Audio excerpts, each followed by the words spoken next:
You don't fit in because you were never meant to. You're here to shake the grid, not settle into it. Let them call it rebellion. The cosmos calls it realignment. The lesson in this measure, your presence is an evolutionary code. Stir the timeline. On another note, come and join us for another true esoteric story, wrapped in divine mystery, sacred comedy, and a hidden life lesson. This tale takes place just outside the known pages of scripture, where spiritual bureaucracy meets multidimensional truth. The Department of Soul Assignments, a sacred comedy of mistaken reincarnation, misplaced paperwork, and a soul that wouldn't shut up. Channeled by your architect musician, 36110, 27 palms of eyes. The golden whisperer, sea star, devil and sea all. Apply the news you can use, truth and accuracy. The real non-bedazzled jewels. Somewhere between the 7th and 9th dimension, where reality gets fuzzy and souls are sorted like cosmic chess pieces, there exists a Lu-known office called the Department of Soul Assignments, DSA. This department doesn't get much credit. Angels get the praise, prophets get the press. But the DSA, they make sure souls are recycled, placed, and remembered. Usually, the case of soul number 889Z, Zora the Loud.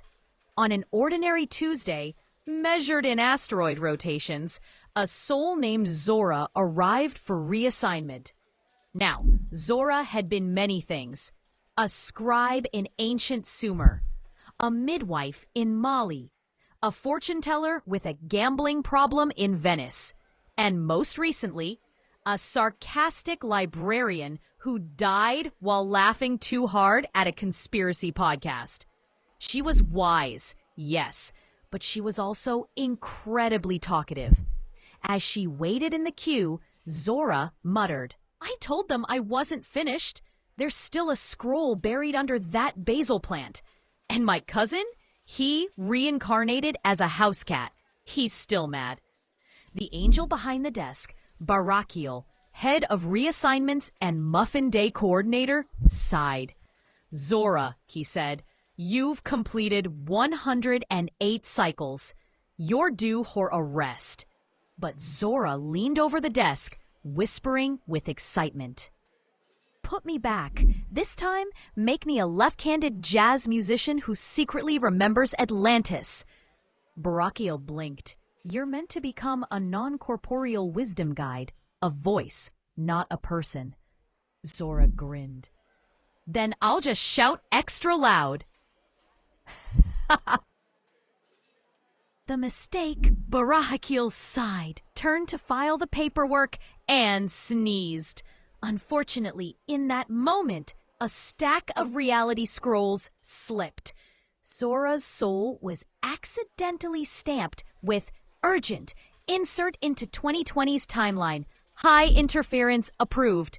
Before anyone could stop it, Zora was born again into a human body in the middle of a collapsing empire, inside a city with terrible Wi-Fi and even worse spiritual hygiene.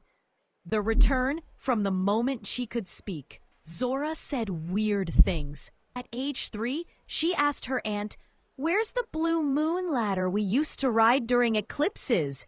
At 9, she whispered to her teacher, "Don't eat the cafeteria tuna. There's karmic residue."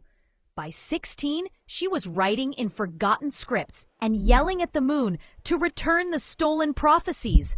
Her family sent her to therapy. Her therapist started seeing symbols in her dreams. Meanwhile, back at the department, Cassio, yes, that Cassio, showed up at the DSA after noticing a temporal hiccup. He stood over Zora's case file and simply said, "This one wasn't supposed to return." Barakiel groaned. She insisted. "I sneezed. She's already giving tarot readings to her Uber driver." Cassio stared at the file for exactly 7.33 seconds. Then, slowly, almost imperceptibly, he smiled. Then let her stay. Earth may need one soul that still remembers how to laugh during collapse. The life lesson. Sometimes the wrong incarnation is exactly the right one. The loudest souls often remember what the quiet ones forgot. If you don't fit in, maybe it's because you weren't meant to. You were sent to stir the timeline, not blend into it. Until next time, your C-Star Curacy, channeled by 3611027, the Beautiful Whisperer. Our C-Star Devil and CO. Apply the news you can use.